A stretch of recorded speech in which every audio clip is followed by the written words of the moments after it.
दिनेश जी, ये भारतीय जनता पार्टी के लोग झूठ बहुत बोलते हैं। हम्म। एसआईआर का मुद्दा देश में आज की तारीख में बहुत सारे मतदाताओं के लिए चिंता का विषय बन गया है। जी।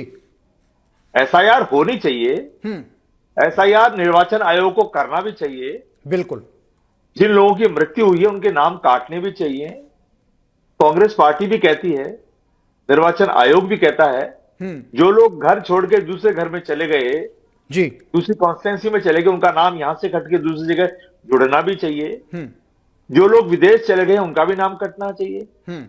और जो लोग गलती से हमारे हिंदुस्तान में आ गए हैं, अगर उनके पास डॉक्यूमेंट प्रॉपर नहीं है तो उनका नाम भी नहीं होना चाहिए, या हो गया है तो कटना भी चाहिए। हम्म। कांग्रेस पार्टी कब मना कर रही है? जी। लेकिन ये देश के प्रधानमंत्री आदरणीय नरेंद्र मोदी जी हम्म। एक अभियान चला रहे हैं लंबे समय से। ये इस हिंदुस्तान को किस तरफ ले जाना चाहते हैं, हम्म। ये राजनीति किस तरफ जाएगी, ये हिंदुस्तान किस तरफ जाएगा, कांग्रेस पार्टी के तमाम लोग इस बात की बड़ी चिंता करते हैं। हम्म। आपने देखा होगा, देश के युवा नेता, प्रतिपक्ष के नेता आदरणीय राहुल गांधी जी ने एक यात्रा भी निकाली थी, जी। भारत जोड़ो यात्रा। भारत टूट नहीं रहा है। हम्म। भारत को ये भारतीय जनता पार्टी के आरएसएस के लोग तोड़ना चाहते हैं। हम्म। उन्होंने यात्रा निकाली थी, भारत जोड़ो यात्रा, और उसके अंदर नारे लगे थे, जन समर्थन मिला था, नौजवान, किसान, सब लोगों ने आके आशीर्वाद दिया था। जी। और दिनेश जी, उसमें एक बहुत बड़ा नारा लग रहा था, देश का झंडा तिरंगा, नहीं चलेगा दो रंगा। हम्म। ये वहां के नौजवानों ने नारे लगाए थे। जी। और बहुत आशीर्वाद दिया था देश की जनता ने राहुल गांधी जी को। हम्म। राहुल गांधी जी ने कहा था, इस नफरत के बाजार में मैं मोहब्बत की दुकान खोलना चाहता हूं। हिंदुस्तान के लोगों ने बहुत आशीर्वाद दिया। एसआईआर भी वही मुद्दा है। ये निर्वाचन आयोग के माध्यम से हम्म। एक समुदाय विशेष के लोगों को हिंदुस्तान में रहते हुए हिंदुस्तान से बेदखल करना चाहते हैं।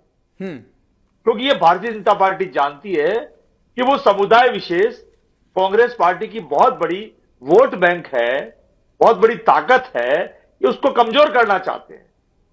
और हम कहते हैं ये देश हम सबका है, बिल्कुल। सेकुलरिज्म का देश है। हम्म।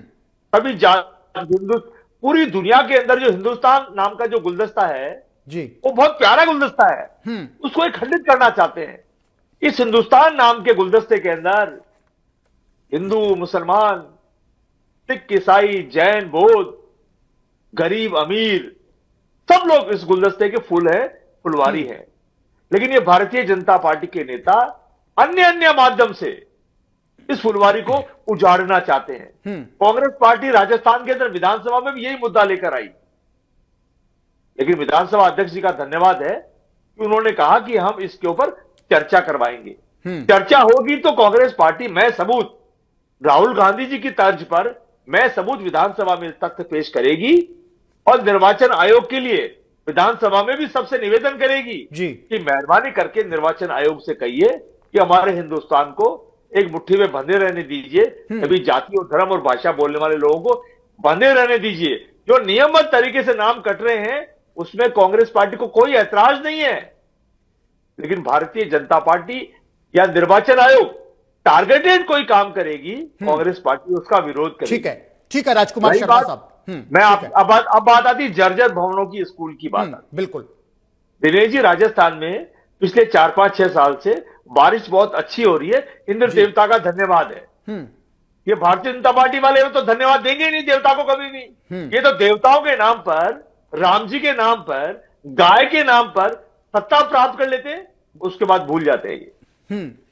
ये जितने भी स्कूलों में जर्जर भवन है, या सरकारी स्कूलों के अलावा और जो सरकारी बिल्डिंगें जो जर्जर हो चुकी है, चाहे अस्पताल का जर्जर भवन हो, चाहे सरकारी किसी और महकमे का जर्जर भवन हो, खासकर स्कूल के छोटे बच्चों का जो भवन है,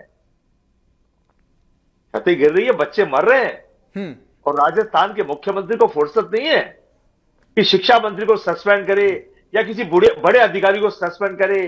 ये बयान देते हैं, जांच की जा रही है, कमेटी बन रही है, हमने टीचर को सस्पेंड कर दिया, हमने पीडब्ल्यूडी के अधिकारियों को बुलवाया है।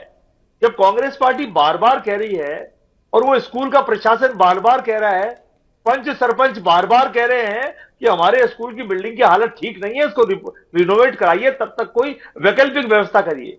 इन्होंने वैकल्पिक व्यवस्था करी पेड़ के नीचे, भरी सर्दी के अंदर गीली जमीन पर बैठ करके बच्चे कैसे पढ़ेंगे?